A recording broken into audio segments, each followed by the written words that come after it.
Very few I will teach you safety things because you may see while you're working on chemicals or stuff you need some sort of safety because this thing is very dangerous. Your first you can need goggles. You can use any goggles. If you don't have goggles, then you can use a normal glasses with transparent plastic mirrors with extra protective shield because normal glasses have some little of space in there. That stays if any chemical splash out. Main role is it can protect from falling chemical in your eyes because you may know chemicals are very toxic and extremely dangerous. In some splash your those in eyes, it can till your eyes fully destroyed. So that's why you can need this dollar. It can protect your eyes some sorts of damaging. So it is a very good thing. Use a good quality goggles, not a wrong quality goggles because wrong quality can kill you more dangerously because some sort of flammable material can catch very constantly fire. If you can use a flammable material glasses, then it can vigorously catch fire any accident condition. And another thing is a mask.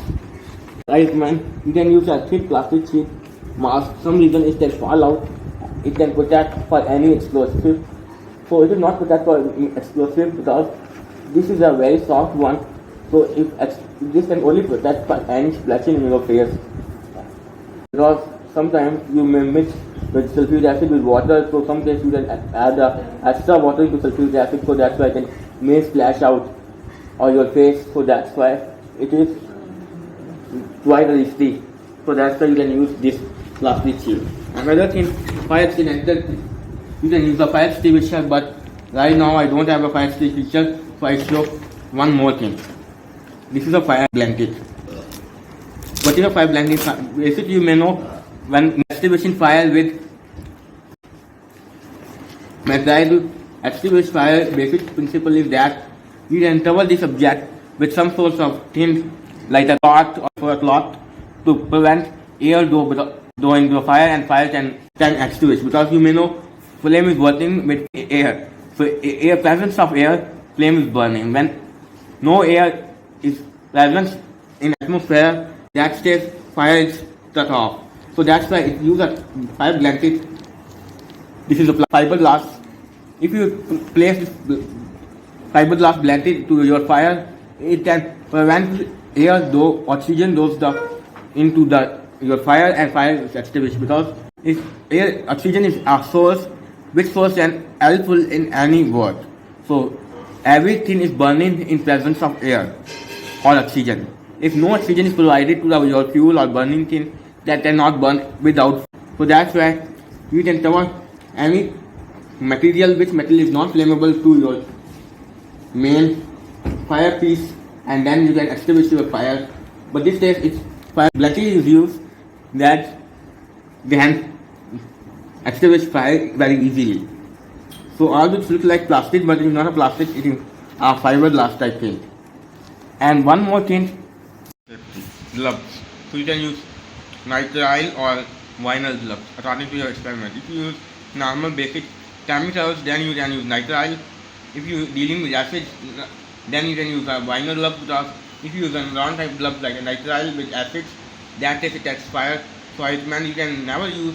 If you don't have vinyl gloves, you cannot use nitrile gloves or any kind of gloves with acids. You can directly your bare hand use this if you cannot get damaged because some little bit acid is poured is not a bitter injury like a tiny bitter injury well as acid is poured in your hand. But wrong type of gloves that catch fire, that's why that stage it is more and more dangerous. Now I tell which way is to you can remove the gloves.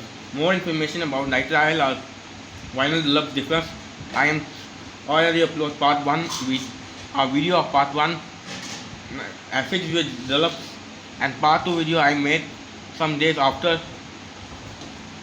So first that if you have a glove, whatever glove, your hand is quite dirty. I'm in love with quite dirty. How you can remove? If you try to remove by just touching it, the glove to other your hand, so this hand chemical touch your body. So what you do, you can take this way and pull the glove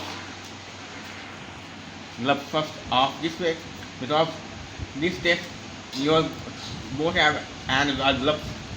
Once you can remove gloves, one of the gloves, carefully never touch your hand to your body or other exposed area because this has as chemicals for then you can need this glove with downside and then you can move like this away. Now touch front side of the glove. Touch the front side of the glove. That says you can touch bare chemicals and other things. Other safety. You can also use a lab coat because sometimes acid can fall your cloths.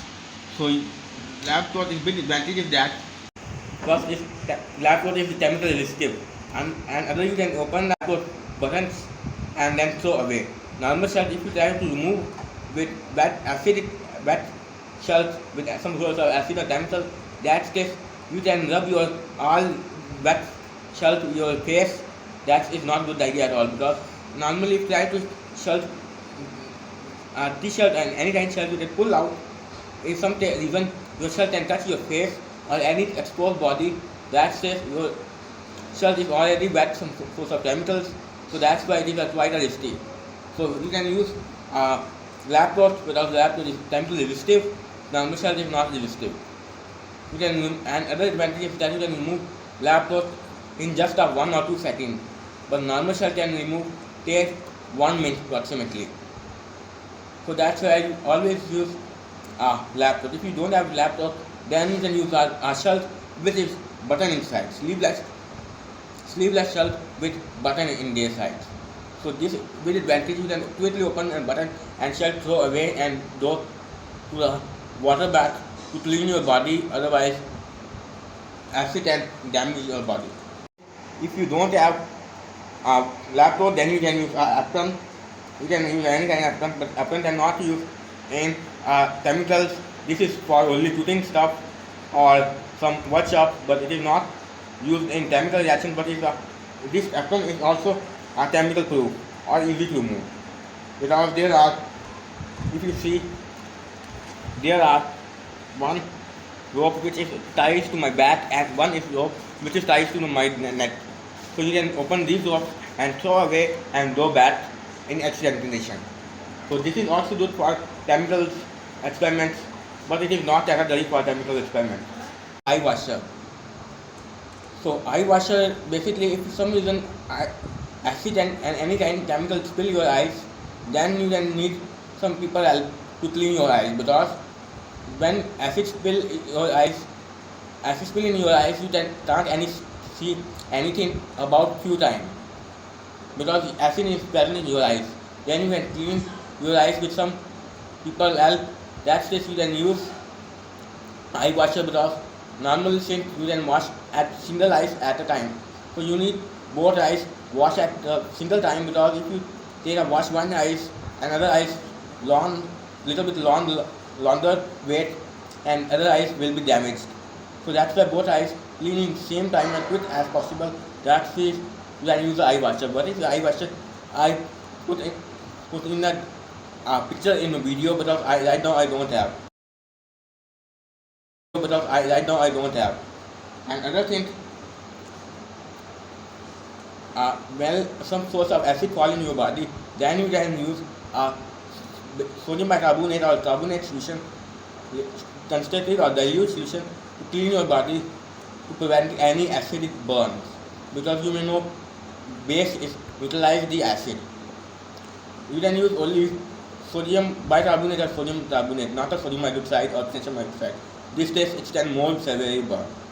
Some case you are body, then you can use acid like a citric acid, not any acid. So you can add a dilute solution of citric acid and wash your body, not eye concentrated. Because if you use eye concentrated acids, that can damage your body or base you can use. Not use acid base with eye concentration or not any kind of bases and acid. Only citric acid and sodium bicarbonate. These two chemicals for cleaning your body when acid and condition. One more thing, when you try with experiments, so always take a help for some people if you are expert or not expert. Never try experiment with only single person. Always take assistant in experiment because something is going on. Your assistant can help you. If you have only single person when is experimenting, that if something is wrong or acid spill in your eyes, that stays anything.